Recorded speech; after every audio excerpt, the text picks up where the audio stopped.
Disebutkan al-ghanimah wal irith waz zakat, rampasan perang, warisan, harta warisan, waz zakat dan zakat, ini bukan manusia yang ngatur. Bukan kita yang ngatur. Tapi yang ngatur siapa? Allah. Allah langsung yang mengatur pembagiannya. Jadi bukan dari kita. Kalau upah gajinya karyawan, kita yang ngatur. Fulan dapat sekian, yang ini dapat sekian, itu kita yang ngatur. Sedekah, kita yang ngatur. Saya mau ngasih masjid ini sekian, saya ngasih musola ini sekian, saya ngasih fuqara wal masakin ini sekian, itu kita yang ngatur. Tapi kalau tiga ini bukan kita, sudah ditentukan oleh Allah. Ghanimah, rampasan perang, nih bagi orang yang berkuda atau berkendara seperti kuda, keledai dan sebagainya, pembagiannya sekian. Nah, yang enggak berkendara, jalan sekian. Kemudian yang enggak ikut, yang tinggal dapat sekian. Ini sudah yang ngatur pembagiannya Allah. Nggak bisa kemudian yang ikut perang, enak sing nggak melu entuk, nggak bisa. Jangan dikasih. Kita ikut taruhannya nyawa, kita yang lecet yang nggak ikut nggak dapat. Kamu nggak ada hak untuk ngatur ini. Sudah diatur sama Allah.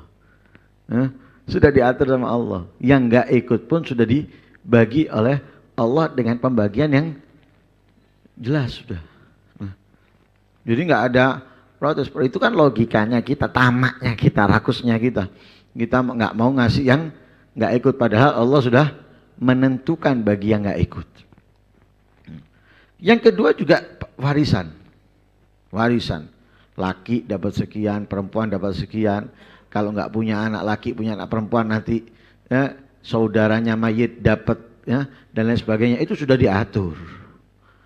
Mau saudaranya itu dolim kepada dia, nggak nyapa, nggak ini, tapi kalau mati kemudian dia ada hak warisan. Enggak, ibu loro nggak tahu diparani, mati jauh warisani, nggak bisa. Ini sudah diatur sama Allah, sudah ada pembagiannya itu.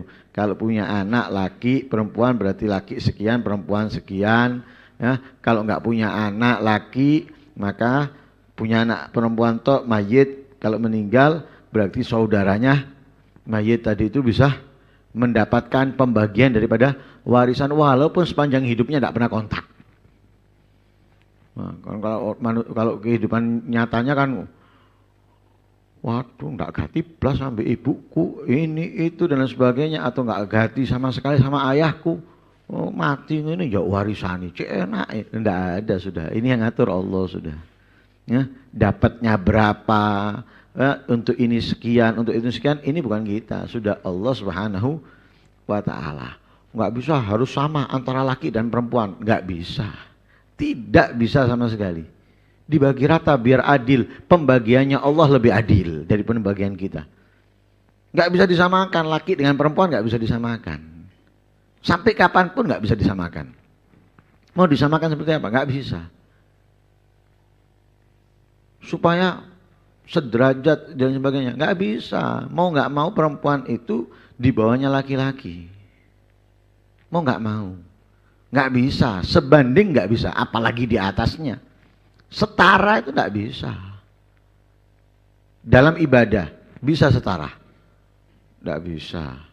Laki setiap hari sholat, ada liburnya? Enggak ada. Ramadan setiap hari puasa, enggak ada liburnya. Perempuan, sholatnya ada liburnya, puasanya ada liburnya, dan yang lain sebagainya. Mau disamakan gimana? Makanya kalau ada presiden hamil, lah lucu. Presiden cuci, kenapa? Ngelahirkan. Lucu. Enggak bisa, makanya presiden perempuan itu kebanyakan yang sudah nggak hamil lagi, nggak lucu, dan yang lain sebagainya. Lah, karena itu nggak bisa disetarakan, nggak bisa disamakan. Apalagi Allah sudah menegaskan dalam ayat Al-Quran, ar-rijalu gawwamuna 'alan nisa'i bima faddalallahu ba'dahum 'ala ba'd. Jadi sudah ada kelebihan masing-masing, punya kelebihan masing-masing. Perempuan punya kelebihan, laki-laki punya kelebihan. Lah kelebihan dalam kehidupan ini, laki-laki lebih unggul daripada perempuan. Yang wajib ngasih nafkah siapa? Laki. Bukan perempuan yang ngasih nafkah. Laki-laki yang ngasih nafkah. Karena itu keliru kalau ada orang laki-laki ndekem ono oma. Yang kerja yang perempuan. Keliru. Salah. Kalau sudah seperti itu, ya lihatanlah. Kalau sudah seperti itu, lihatan.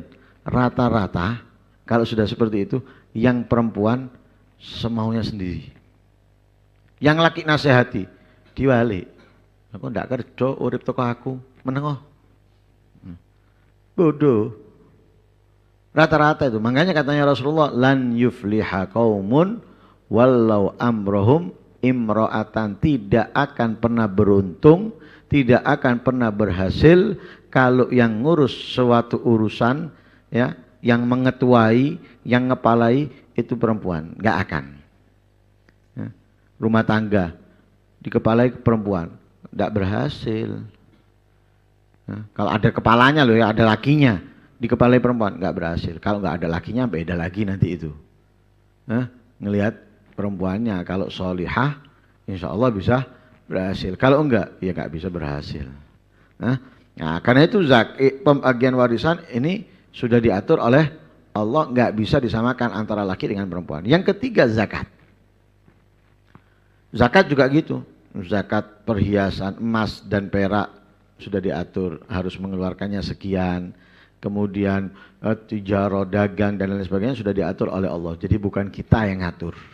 Bukan kita yang ngatur, tapi sudah diatur oleh Allah. Karena itu kita mengeluarkan sesuai aturannya Allah Subhanahu wa ta'ala. Oh, kita punya kambing sekian.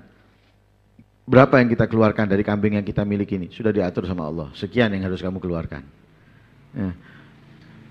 Kita punya onta sekian. Berapa yang harus kamu keluarkan ini? Sudah diatur oleh Allah Subhanahu wa ta'ala. Ya, Allah langsung yang menentukan.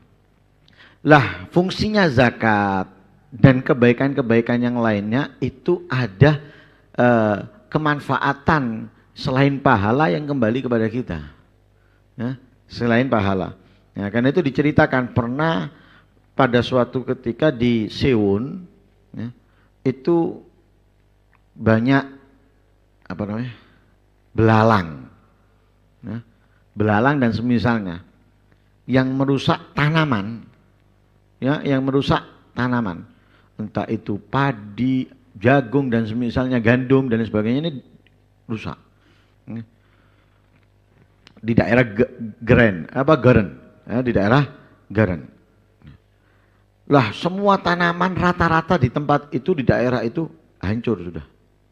Bisa dikatakan gagal panen. Karena serangan serangga. Ya, diserang serangga sehingga gagal panen. Kecuali satu tanaman. Ya, satu ladang sawah yang aman dari serangan serangga ini. Padahal serangganya bukan sedikit, banyak. Tanaman atau sawahnya, ladangnya banyak. Semuanya habis, semuanya hancur, gagal panen kecuali satu sawah. Satu tempat yang aman, yaitu tempatnya Habib Ja'far bin Syekh. Ya, tempatnya Habib Ja'far bin Syekh. Enggak dimakan serangga sedikit pun. Tidak diserang serangga sama sekali. Katanya Habib Muhsin bin Alwi, berkata kepada orang-orang yang ada di sekitar situ, perhatikan coba, tanda kebesaran Allah Subhanahu wa ta'ala, tanda agungnya kebesaran Allah. Coba perhatikan ini. Bagaimana Allah Subhanahu wa ta'ala menghancurkan semua ladang sawah yang ada kecuali satu ladang sawah ini. Logikanya nggak mungkin. Masa belalang tadi itu milih-milih, ya kan, enggak, di mana sawah, di mana ladang akan diserang. Ini subhanallah, hanya sekitarnya semuanya dilakukan kecuali, lihat, perhatikan katanya. Lihat, lah kenapa kok dihindarkan ini ladangnya ini, sawahnya ini dari serangga yang dapat menghancurkan, membinasakan? Nah, karena apa? Sidqil muamalah. Di antaranya yang pertama, sidqil muamalah, kejujuran muamalah. Kejujuran muamalahnya yang memiliki tanah tersebut, yang memiliki ladang tersebut. Nah. Wa ikhrajiz zakah. Kemudian yang punya ladang ini sesuai di dalam mengeluarkan zakat. Wasodako, rajin bersedekah. Wasila li ahlil bait, ya, nyambung kerabat, ya, nyambung kerabat. Kemudian khususnya al-agharib al-arham, kerabat yang dekat, ya, yang dekat. Fa innal Habib Ja'far kana yukhrijuz zakah al-kamilah.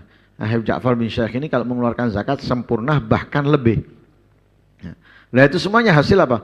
Thamaratul mu'amalah ma'allah. Hasil buahnya, faedahnya bermuamalah dengan Allah. Nah, zakat diatur sama Allah, kemudian kita ketika keluarkan sesuai dengan aturan Allah, apalagi ditambahkan, itu kan berarti hasil kerja kita dengan Allah, apa yang kita dapatkan? Harta kita diamankan dari kebinasaan walaupun pada umumnya saat itu hancur. Nah karena itu Rasul SAW bersabda di dalam hadisnya, hasinu amwalakum bizzakah. Bentengi harta kalian itu dengan zakat. Rawat, jaga harta kalian dengan zakat. Nah, orang-orang kaya itu kalau mengeluarkan zakat sesuai dengan apa yang ditentukan, hartanya aman. Hartanya aman. Wow, ini negara sedang kacau. Dilanda ini, dilanda itu, dia tetap akan aman. Aman, tidak akan ikut serta dalam perubahan, ya, perubahan yang terjadi, ekonomi yang terjadi nggak akan, ya, tidak akan berubah. Kenapa? Dia mengeluarkan sesuai. Nah ini muamalah antara dia dengan Allah, hasilnya dibentengi, hartanya dijaga oleh Allah Subhanahu wa taala daripada kehancuran. Wa ma indallahi khairun wa abqa. Lah itu dalam duniawinya. Apa yang disimpan oleh Allah untuk orangnya itu lebih baik dan lebih istimewa. Dunianya dijaga. Itu sudah sangat hebat untuk kita. Tapi yang ada pada Allah dari menjalankan kewajiban berzakat dan semisalnya ini lebih besar dan lebih istimewa. Ya, itu ada di tabungan Allah yang akan diberikan, diserahkan nanti di akhirat. Karena fi zaman Ibnu Abbas radhiyallahu taala anhuma rajulun katsirul mal. Falamma mata hafaru lahu gabran fawajadu fihi thubanan. Tsumma hafaru ghairahu fawajadu dzalika thuban fihi. Hatta hafaru sab'ata gubur. Fasa'ala Ibnu Abbas ahlahu an halihi faqalu innahu kana yamna'uz zakah. Fa'amarahum bidafnihi ma'ahu. Di zamannya Ibnu Abbas, zamannya Abdullah bin Abbas, ada orang kaya meninggal. Ketika digali kuburan, dalam kuburan yang digali itu ada ular. Bukan ular kecil, ular besar. Gali lain, nemu ular lagi, ular yang sama. Gali lagi, sampai 7 galian, setiap galian ada ularnya. Akhirnya bingung ini. Galian pertama, galian kedua, kelima, ketujuh, kok ada ular? Ibnu Abbas tanya kepada keluarganya tentang orang yang mati tersebut, orang kaya yang mati. Kenapa fulan ini? Ada apa dengan fulan ini? Ya. Katanya keluarganya, iya karena dia nggak mau mengeluarkan zakat. Tidak mau mengeluarkan zakat. Wajib berzakat karena orang kaya, tapi dia nggak mau. Padahal yang kita keluarkan untuk zakat itu tidak sebanding dengan apa yang kita miliki. 1 juta hanya mengeluarkan 25.000, sedikit. Masih tinggal 975.000 ya, 975.000 masih banyak yang dikeluarkan sedikit, tapi orang ini nggak mau. Yang sedikit dikeluarkan tadi itu untuk keadaan kewajibannya, untuk membersihkan hartanya, ya, untuk membentengi hartanya, nggak mau. Jadi dia nggak mau mengeluarkan zakat. Ya. Akhirnya karena saya kalau gitu makamkan bersama ular ini wis. Sepandemen ini wis. Sudah suruh masukkan dikubur bersama ular tadi itu. Ya sudah dilahap sama ular. Ya naudzubillah min dzalika.